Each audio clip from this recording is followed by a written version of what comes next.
students, welcome back. Today I will continue my discussion related to conflicting behavior. Previously I discussed about defining conflict and different stages of conflict and sources of conflict. Today I will talk about the conflict resolution strategies, that on what basis any conflict can be resolved in any group or organization. Social scientists have identified certain strategies that how conflict can be resolved along with some dispute resolution strategies. The first is competing. These are the strategies which deal with the behavioral aspect of the members while understanding their behavior and what strategy, psychological strategy can be adopted to resolve any conflict.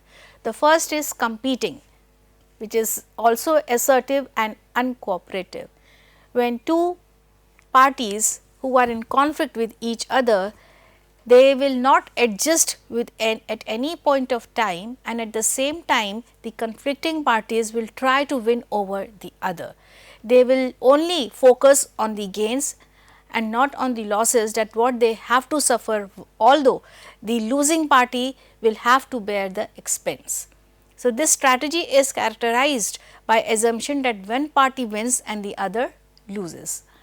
The party competing is more assertive and less cooperative. Both the parties are assertive and cooperative, the only focus is that who will win. It is a power oriented approach, because any conflict will arise because there is need for power, there is more need for recognition. So, whenever any party needs more power, then they become more assertive or compelling in nature.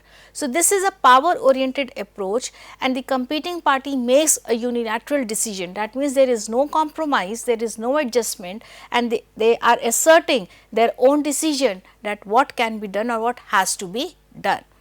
That means, the party is only focusing on their own benefits and gains, and is not considered as, this strategy is not considered as a good strategy, as it does not lead to problem solving, rather it creates more problems. So, it does not allow room for diverse perspectives in a well informed total picture. Obviously, there is no diversity, there is only assertion within the group members, so as to win over the other party. So, there is no diversity, more assertion and unilateral decision, more imposition of the decision of the winning party. This is competing. The other is collaborating or being assertive and cooperative. This kind of strategy focuses on the win-win situation, where two conflicting parties try to come to a common point where both are experiencing maximum benefits or gains. So, it is an attempt to find a win-win situation, and the members are assertive to incorporate the valid insights of the respective parties. Here, in both the conflicting parties will try to highlight only on the positive aspects or the valid insights what they have to resolve the problem, and they will tend to shed off all the negative insights which they carry for each other. So, they tend to only focus on what positive they have and try to assemble all the valid insights all together to resolve the conflict and create a situation where both the parties are at maximum gains. It contributes with the possibility of co-creating a shared solution that everybody will support. That is what, that they can only highlight the valid insights, only the positive aspects to bring in more problem solving solutions before the conflicting groups, and they tend to be more assertive only with what they can offer.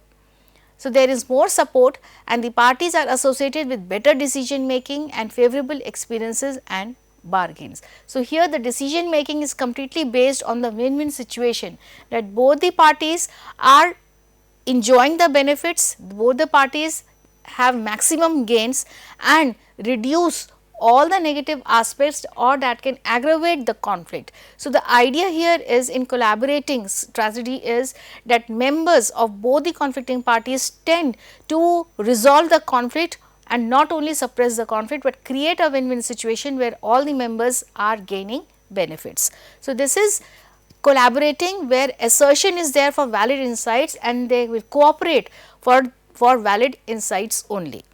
The other is avoiding, that is unassertive and uncooperative. This situation arises when the conflict is not resolved and members tend to suppress that conflict, and when there is no potential to resolve the conflict, then people tend to start avoiding those conflicting situations while suppressing. This is avoiding or unassertive or uncooperative approach to conflict resolution. So, the desire to withdraw from or suppress a conflict, this is the tendency of this kind of strategy to resolve the conflict, either to suppress or withdraw. So, whenever members choose this method, there is a sense of discomfort that that even the conflicting parties are confronting, but still there is no solution and there is no potential that the conflict will be resolved. Under such circumstances, the members of the conflicting parties tend to come to a point to either suppress the conflict or leave the group in order to avoid. This is unassertive and uncooperative approach. The other is accommodating smoothing, where unassertiveness is there and at the same time cooperation is there. Accommodation is a strategy where one party gives in to the wishes and demands of the other. To resolve the conflict, one party is ready to sacrifice some positive aspects so that the conflict can be resolved. But at the same time, the party which is ready to lose something at the expense of resolving the conflict, there can be a harmonious situation, but at the same time it can also lead the other party to be more assertive or insisting and become a commandeer that the process and take control of most of the conversations. Here the party which is ready to lose something may be dominated by the other party and they become the commandeer. So, this is the negative aspect, although it can create a win-win situation. So, accommodation is pertaining to that one party is ready to lose something, whereas the other party in the later form of interactions tend to dominate the party who is ready to lose anything to suppress or resolve the conflict. This is accommodating or soothing, where unassertiveness is there, but cooperation is more dominating. And the other is compromising the mid-range assertiveness and cooperation. In this situation, both the parties, the conflicting parties are willing to give up something. Party A and party B, they both are ready to leave or miss out something and tend to reach a common point, and this perception of the best outcome is when working by compromise is that splits the difference. So, the difference can be reduced when both the conflicting parties are ready to give up something. Maybe they have valid insights, but they tend to shed off their some desires and goals at a very common point, so that the conflict can be resolved. So, they split the difference. Differences can be reduced by splitting it in form of giving up on those differences. So, compromise is perceived as being fair when even if no one is particularly happy with the final outcome. Maybe the outcome is not fruitful, but if any conflict has to be resolved by two parties giving up on something, then ultimately they tend to create a cooling period, that how two parties can settle down on some aspects and tend to move forward. Now, this moving forward will involve some diverse interactions among members, so that the problem can be resolved with more innovation and creativity. So, these 5 strategies, that is competing, collaborating, avoiding, accommodating and compromising, tends to resolve conflict in any group and organization. The other is alternate dispute resolutions. This constitutes alternate dispute resolution, ADR, or external dispute resolution, or EDR. These kind of resolution strategies involve the third party or some legal constraints or aspects to resolve any conflict which becomes very much intense. So, these acquire a set of procedures, comprises a set of procedures in which disputing parties work together with the neutral party, that is the third party. Two parties in conflict and the neutral party or the third party comes in action to help the conflicting parties to resolve the conflict, and they provide some resolution or advices in order to resolve the conflict and avoid any sort of litigation or legal processes, as legal process is very time taking.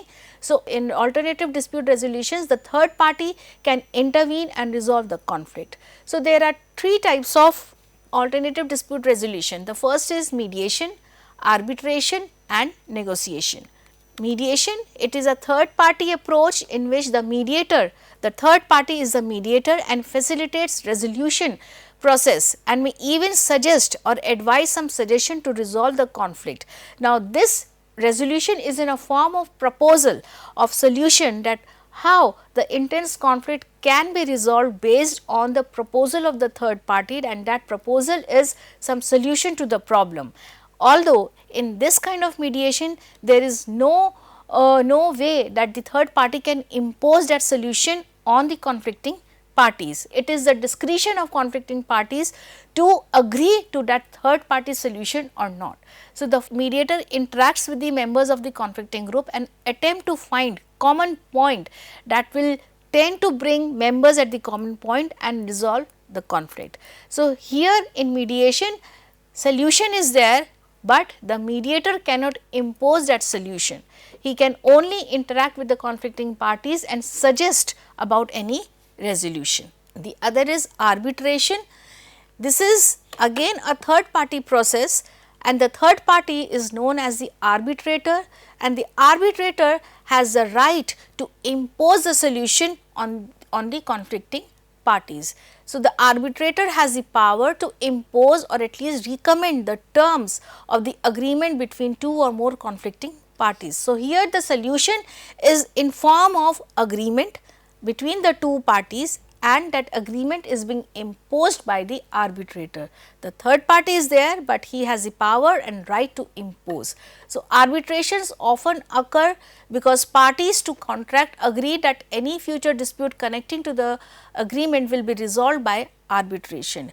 That means, here in the process of arbitration, the contact or interaction or any connect with the arbitrator will continue in long run, that if even in long run even the conflict has been resolved, but any conflict evolving in future will be very much dealt or resolved by the arbitrator itself. So, this has more organized way to resolve the conflict. So, there is more compliance, more support and control and mutuality among group members, because there is imposition of suggestion of the third party. So, the conflicting parties when come to agree with each other, there is much control and much support on the sources, so that the conflict should not arise again. And the third is negotiation or bargaining, that the conflicting parties tend to exchange or give some proposals and offers in an attempt to find a mutually acceptable agreement. It is not luring the conflicting the other party, but both the parties engage in the process of bargaining or negotiation, where they tend to give some and take some more opportunities and solutions in return, so that the conflict can be resolved. So, mediation, arbitration and negotiation are the three forms of alternative dispute resolution strategies. So, what are the advantages of alternative dispute resolution? It is suitable for multi-party disputes, it requires less time and money and does not involve consumers. It involves only the parties and no other person can interfere or intervene to resolve the conflict. There is likelihood and speed of settlements. It is more speedy process to resolve the conflict because no litigation is required. There is more flexibility in the process. The mediator or the arbitrator can come up with different kind of flexible solutions to resolve the conflict. The parties control of the process, the parties control the process because of the intervention of the arbitrator or the mediator. There are more practical solutions while keeping in view about the situation of the parties. There are more practical solutions and flexible solutions. There is wider range of issues that can be considered. That means, the mediator is very much in close interaction with the members and they have a better view of the different kind of problems that conflicting parties face with each other. The issues are kept confidential. The future interests are shared and protected by the mediators. There is more risk management. If it moves forward to the litigation, then the risk is more and it is difficult to come out from those legal aspects. But if it is being resolved by the mediator, then the risk can be controlled or managed, and generally there is no need for lawyers and can be a less confrontational alternative to the court system. That means, it is a better option considered than the court system or litigation. These are the disadvantages: that there is a need for precedent, a need for court. ADR is less suitable than litigation when there is a need for precedent or need for court orders. Sometimes the conflict becomes so intense that it requires some legalities to resolve the conflict. In that case, any evidence has to be there which poses that it is a legal case and requires the intervention of the court cases or the lawyers. A need for interim orders, that means from time to time different kind of solution and orders are being imposed, although final solution will not come to the conflicting parties. There is need for evidential rules, that it requires clear cut evidences that when, how and why the conflict was created and what are the sources of conflict. So, evidences are more important when it comes to disadvantages of ADR, which is generally overlooked in this process. A need for enforcement, a power imbalance between parties. When two parties, maybe one party is very powerful, then there is more assertion, and at the same time there is more imbalance. The party is less powerful and the party will find lot of difficulty to come to agree to any ADR or alternative dispute resolution. There is more complexity in the cases, the need for live evidence or analysis of complex evidence is required, and the need for expert evidence.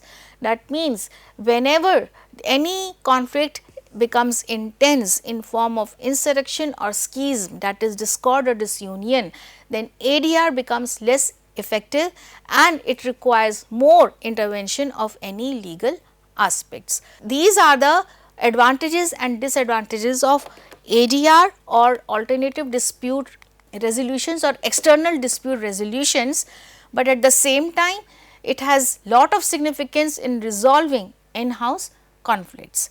So, this is how conflicts can be resolved based on ADR and other strategies, that is competing, collaborating, avoiding, accommodating and compromising. So, we are through with this module. I will start the next module soon. Thank you so much.